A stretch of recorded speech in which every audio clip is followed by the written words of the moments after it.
Hello, families. As I was putting homework into folders tonight, I was realizing that there may be families out there who would like some more of an explanation of what is expected of their child on their homework. I wish I had started this earlier in the year. If you have questions or other things that you would like me to explain, please just shoot me an email. I would be happy to make other videos to help you understand other math skills that we have worked on this year, and how your children are learning them at school. But on this homework for tonight, it's homework 4-6, and the top of the page is asking students to find the total. And you'll notice that problems 1 through 6 are all what we would call doubles, which means that both partners are the same, or they're adding the same number to itself.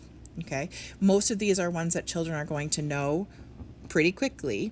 For example, most students are going to know right off the bat that 5 plus 5 equals 10. Okay, it's one they've seen, it's just one they're very comfortable with. And this is probably true of everything that's below 5. 4 plus 4, 3 plus 3, 2 plus 2 are all ones that students feel quite comfortable with, along with 10 plus 10. We are working very hard at some of the more tricky ones, such as 9 plus 9, 8 plus 8, 7 plus 7, and 6 plus 6. We're practicing those in class.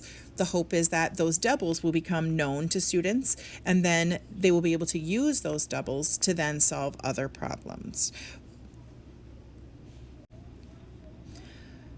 So examples of that would be at the bottom of the page. Numbers 7 through 24 are problems, and the directions say use a double to find the total. So I'm going to look at problem number 10, and problem number 10 says 5 plus 6 equals, we have the unknown total.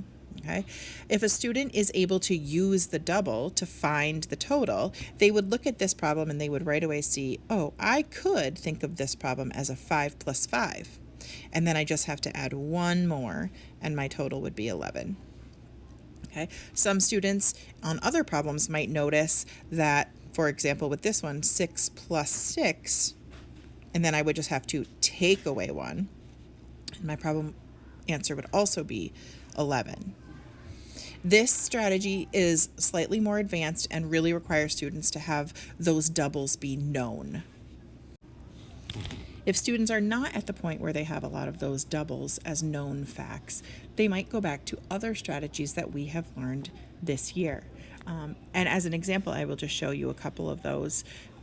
So for example, I'm looking at number 13, 7 plus 5 equals unknown. Okay. Some students will do a count-on strategy. Okay, this is what we started working on in September. It is a strategy that all students should have at this point. It's where you start with the larger number, 7 in this case, and then you count on the other partner, which is our first grade word for addend. You count on the other partner, and you would say 7, 8, 9, 10, 11, 12, and you would find that your answer is 12. The next step that we took in finding the total with our new strategy just in the past few weeks was called the make a 10 strategy. And in this strategy, it looks very similar, but a student would go, oh, 7, and they would still do the same, seeing that they're counting on 5 more, but they would see within inside that a group of 10 and think of it as 10 and 2 more. And they would find that the total is 12. The goal with the make a 10 strategy is that students would then get to the point where they don't need to draw that picture anymore, and they would just use their brain to see that, oh, 7 and 3 is 10, and I just add 2 more, and my total would be 12. The whole goal here is that we're getting students more fluent with their addition and subtraction, not necessarily meaning that they always have them memorized, but that they have a quick strategy to figure out the answer. As adults, this is how we add as well. We just probably didn't learn it this way, but we have come up with our own tricks and tips as we've gotten older on how to add quickly.